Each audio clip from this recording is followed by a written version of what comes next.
Hi everyone, it's going to be a video walkthrough on question 3 on CS61B Spring 2021 exam prep worksheet number 3. Okay, let's dive in.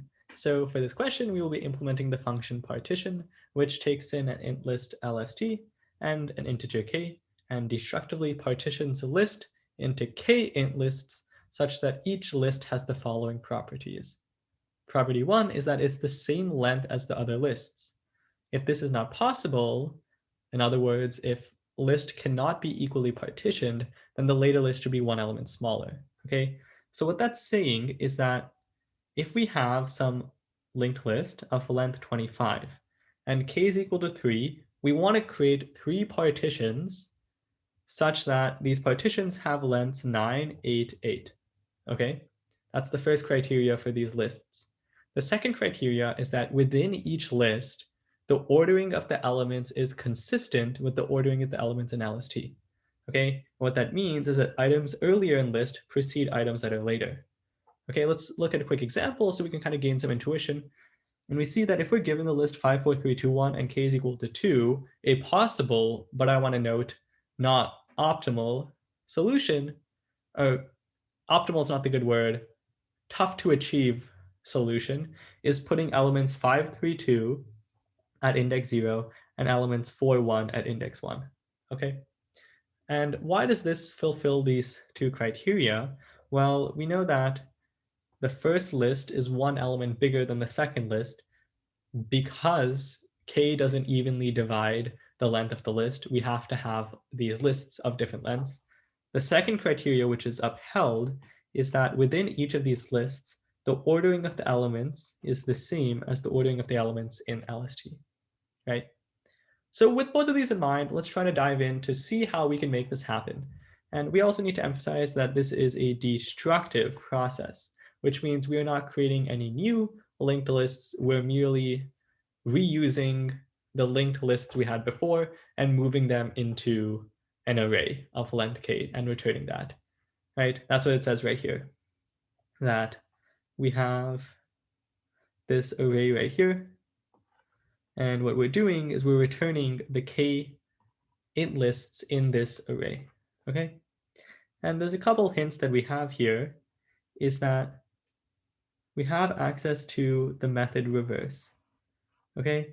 And what the method reverse does is that it reverses the ordering of of the given int list, okay? So somehow that might be helpful. We don't really know how yet, but we'll try to gain some intuition as we dive in an example.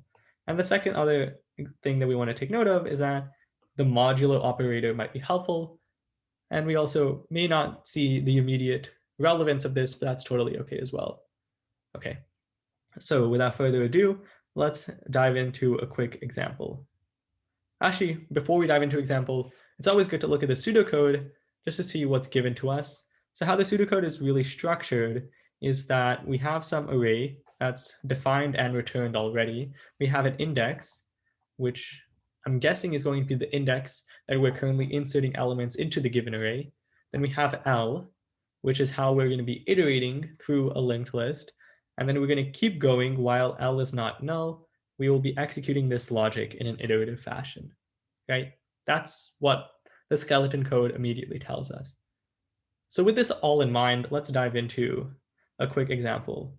So we see right here, I have this linked list L, and then we have a 2-element array because k is equal to 2 in this example. And what we want to do is partition, let me move this down a bit. We want to partition L into this array such that the first index in the array has a linked list of length 3, and the second index in the array has a linked list of length 2, right?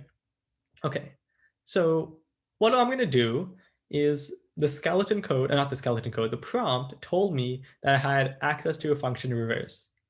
So let's reverse the linked list L. Okay.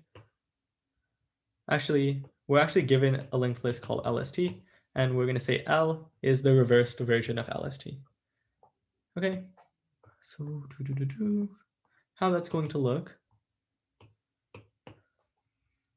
So it'll go 2, 4, 1, 3, 0. And I'm also going to reverse the indices just so it's kind of consistent what's there before. Okay, and it seems like I just reversed it arbitrarily, but there is a bit more intuition for why reversing it may be helpful. The reason reversing a linked list is helpful in this example is because the act of creating a linked list destructively is inherently a reversing act. Okay, so that was really poorly said, so I'm gonna give you guys an example. Suppose that we're trying to create some linked list. And so far we have two elements, say 2 and 1. Okay, and we want to insert this new link 3. It's much easier for us to take this new link we're trying to insert and insert it at the front instead of inserting it at the end, right? Because we don't even have a reference to the end of this linked list. So we kind of see that in each index in this array, we're building a linked list. And the act of building a linked list is inherently backwards in that the linked list that we're creating is going to be in reverse order if we keep taking the next element that should be added and putting it at the front, which is the easiest way of creating a linked list, right? It's really hard to add it to the end every time. So what we're going to notice is that if we're creating a linked list at each index of the array in reverse order, in order to fulfill the criteria that elements earlier in the list should precede elements that are later, we need to reverse the list in the beginning so that the act of creating this linked list in reverse order actually brings it back to the initial ordering, right? The idea that 2 negatives creates a positive is kind of shown here, right? We reverse once in the beginning, then we create a list in reverse order, which is actually the ordering that we wanted, okay? So that's the idea of why reversing is helpful, besides just the problem told me to do so. But honestly, I started off by saying the problem told me to do so because that's a good line of reasoning. If you guys are ever stuck on like what to do, a good first step is saying, this is something the problem told me. Let me try, maybe even blindly, and see where that leads me, okay? So I definitely recommend playing along with this similar line of reasoning in later problems that you guys try. Nice. So now we kind of have some intuition of how this process is going to work. Let's try diving in, okay? So what I'm going to do is every time we have this iterative process, what we're going to do is take the current element of L and we're going to move it into the current index of array, okay? Then what we will do is we will move L to, right, the next place in the linked list. And what we will do is change the index, right, to move 1 down. Because what we want to do in order to ensure that these lists are equally partitioned is we want to start the index pointing in the front.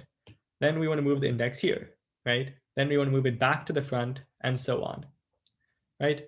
The reason we want to repeat this process is that this insertion process will inherently, or not inherently, just by process, make sure that the lists are equal in size. Or if k does not evenly devise the length of the list that's given, what will happen is that the first lists will be 1 element bigger than the later ones, right? Which is exactly what the prompt told us to uphold, okay? So in order to achieve that circular process through a linked list, we can use the modulo operator, right? Whenever we hit the end, we will use the modulo to jump back to the beginning. And I'll write some code so this will become more clear as well, okay? But for now, let's say that index is currently 0.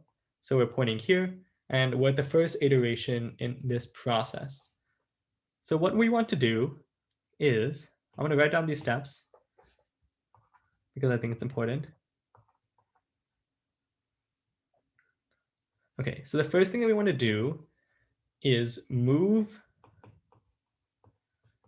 the first, actually, let's say the current link L points to array index, right? To, actually, let's be very, very specific, to be the new first link of the linked list at array index. Okay, so that's the first step. The second step is we want to prepare for the new next iteration. So prepare for next iteration. And what this entails is we want to move L, we want to move index. Okay, so this is the very general steps that we want to follow, but it's actually going to be a bit trickier than just what I've written down in English. Okay, so let's try to see what was going to happen. So the first thing we want to do is we want to set array index to equal L, and then we want to set this. Actually, let's first do that. So far we have array index, and we want to set that equal to L. Okay, so that's currently what's happened so far, right? And we will say L is still pointing here, right? Okay, well, the next thing that we needed to do is we want the current link to be the new first link, right? Which means the dot rest of this value should point to what was already at array index. Do you guys see that? Like if we were accumulating a linked list at array index, when we insert a new link there, the dot rest of the inserted link should be, or should point to the array or the linked list that was already there. But the problem now is that when we say array of that index is equal to L, right? When we execute, we've lost the reference to array of index. So what we need to do is store a temporary reference, okay, to this value. So let's create some value temp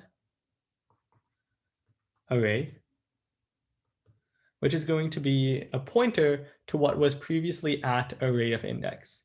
In this case, if you guys recall that since we start off with 2 nulls here, that's how the int list array is initialized. Temp array will start off as null.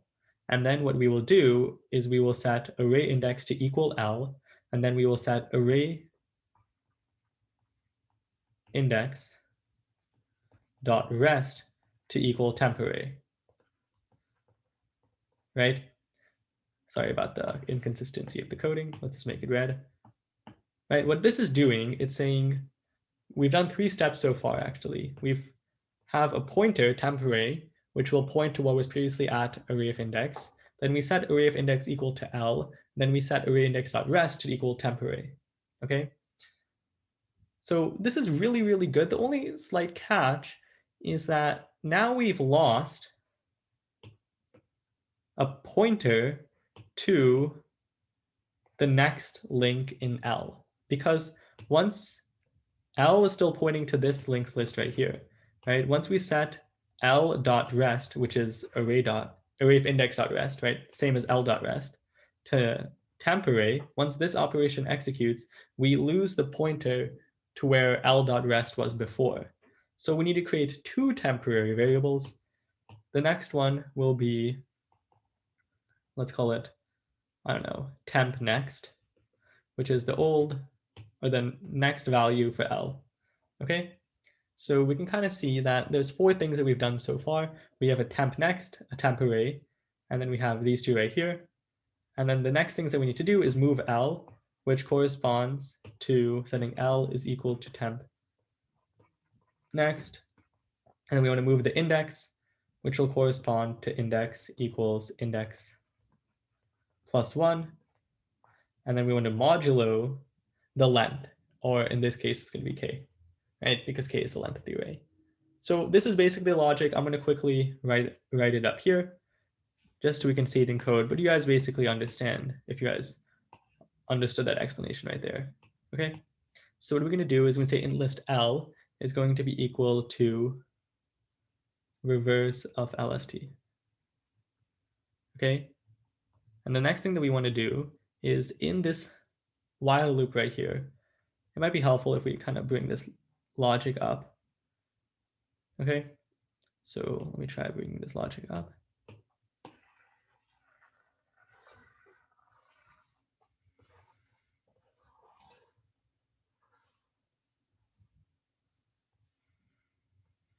If you guys recall, the first thing we want to do is move the current link L to point to the new first link. And before we do that, we need to have two temporary pointers. This should be temp array, and these are both int lists.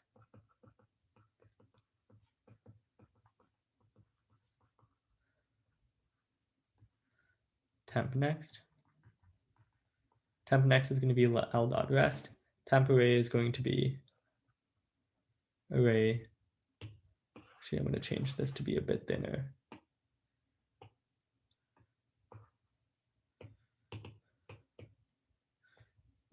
Of index. And we have to do this one as well, just for consistency. Okay, so the next thing that we need to do is we need to set array of index to be equal to L. Then we will set L.rest or array index.rest. I think it's more explicit to use array index.rest. It's going to be equal to temp array. Right, that's the reason we created temp array.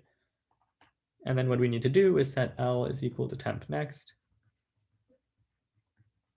And then we will set index is equal to index plus 1 modulo k. So this is the final solution for partition. I recommend walking through a few more examples of this process if it doesn't completely register that this is going to work. So yeah, that is all for this exam prep walkthrough. I hope you guys enjoyed these videos, and I'll see you guys next week.